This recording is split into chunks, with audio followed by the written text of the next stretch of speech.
Gostaria de me desculpar com minha essência, com minhas raízes, por nunca ter visto a história do meu povo com um olhar de admiração e também por nunca ter tido a vontade de aprender sobre todo esse universo que deveria fazer parte de mim. Quero me desculpar com a minha mãe, não a minha mãe de sangue, a minha mãe de alma, a África. Me desculpar por não a conhecer, por não a procurar. Que tipo de filho não vai atrás de sua mãe? Até mesmo quem nunca a viu, gostaria de senti-la mais uma vez. Me perdoe por não ter curiosidade sobre a minha origem e por ser tão mal acostumado com algo que, de fato, não me parece, nem nunca pareceu fazer parte do meu cotidiano. É tão difícil ter autores africanos, negros de outros países e até mesmo do Brasil sendo representados, tendo a sua história, a sua obra lida aqui no Brasil. Aí eu pesquisei, o Brasil tem 55,5% da população preta e parda. E mesmo assim, esse conteúdo ele não é de fácil acesso e também não se tem uma busca por isso. E por que não tem essa busca? E essa foi eu já tinha feito o seminário, eu já tinha feito o trabalho, e a minha esposa falou que o tema do Enem foi justamente esse. De resgatar a herança africana. Isso aí. E isso é uma coisa que ele prega nas obras dele. Como eu disse, a única obra dele, O Leão e a Joia, é a única que tem traduzida em português, então foi a que eu trouxe. Enfim. Soyinka participou ativamente na história política da Nigéria. Teve um momento onde a Nigéria estava tendo uma guerra civil e ele deu uma entrevista falando que os dois lados tinham que entrar em harmonia, se entenderem, e por conta disso ele foi preso e ficou quase 2 anos na cadeia. Enquanto ele estava preso, ele criou vários poemas. Após ele sair da cadeia, ele só saiu da cadeia porque internacionalmente ele é muito conhecido e as pessoas, os países como a Inglaterra, como os Estados Unidos, quando tiveram esse conhecimento de que ele estava preso, pediram a libertação dele. Foi só assim, foi só por esse motivo, por reconhecerem ele, que ele saiu da cadeia, senão ele poderia morrer lá. Bom, depois de liberto, como eu disse, ele escreveu um livro chamado The Man Died, Prison Notes. Eu pesquisei também sobre a Guerra Civil. Ela teve início após uma desavença entre os povos Hauçais e Ibotes. Hauçais eram muçulmanos originários do norte do país e viviam em sistema semi-feudal. Ibotes eram considerados a elite nigeriana e possuíam os melhores cargos no governo central. Em 1966, soldados da etnia Ibó tomaram o poder no país em um golpe de Estado.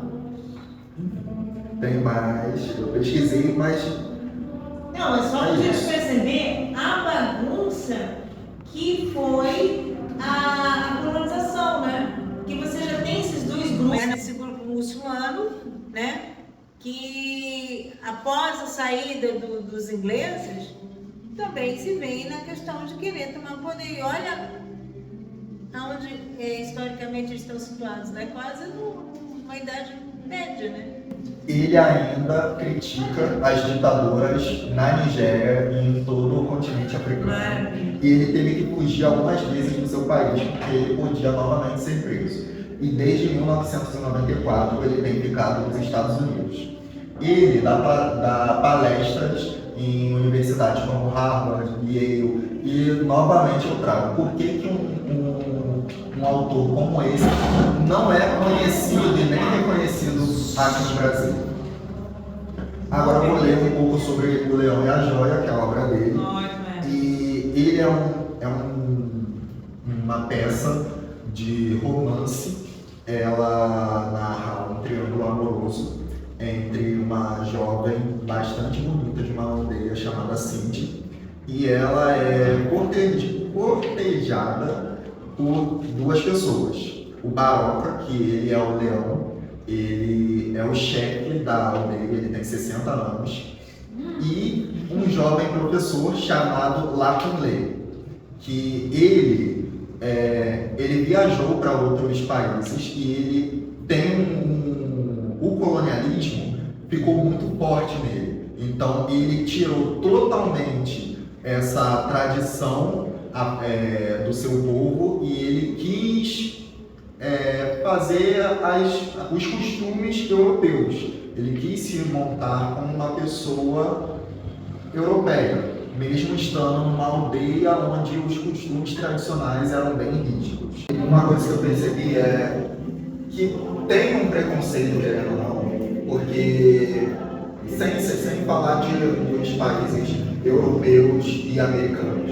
Por que é tão mais fácil? Eu nunca assisti, mas eu sei que muita gente assiste. Por que é tão mais fácil assistir um dorama onde as atuações são totalmente diferentes da nossa, a forma que eles atuam é totalmente diferente da nossa, mas a gente se força a assistir? Isso quando eu disse que eu nunca assisti, mas todo mundo que eu conheço que assiste, a pessoa me fala: Marcos, assiste. Você vai, olha só como você vai estranhar um pouco e tal, mas você vai gostar. Mas por que é tão difícil ter também esse pensamento quando a gente está descobrindo algo do continente africano? Por que é tão difícil ter esse pensamento também de que é a forma que eles trabalham, eu vou respeitar, eu vou entender e eu vou, com o tempo, me acostumar com isso? Por que é tão difícil ter isso hoje em dia no Brasil e no mundo? Enfim, meu texto de encerramento. Não há com o que me desculpar. Não se é possível reconhecer seu reflexo sem nunca ter visto seu rosto. Nunca me foi ensinado a querer ser diferente, ou melhor, ser igual aos meus iguais. Hoje, após esse contato, percebo que nunca deixei de ter a minha mãe ao meu lado. Eu sou a sua personificação. E após conhecer as obras do meu povo, vejo que é possível escolher ser do jeito que quero ser, sem mais preceitos, tão pouco preconceito. Apenas o meu poder de escolha, o meu intelecto atual e minhas origens, que após todo esse tempo tive a sorte de conhecer.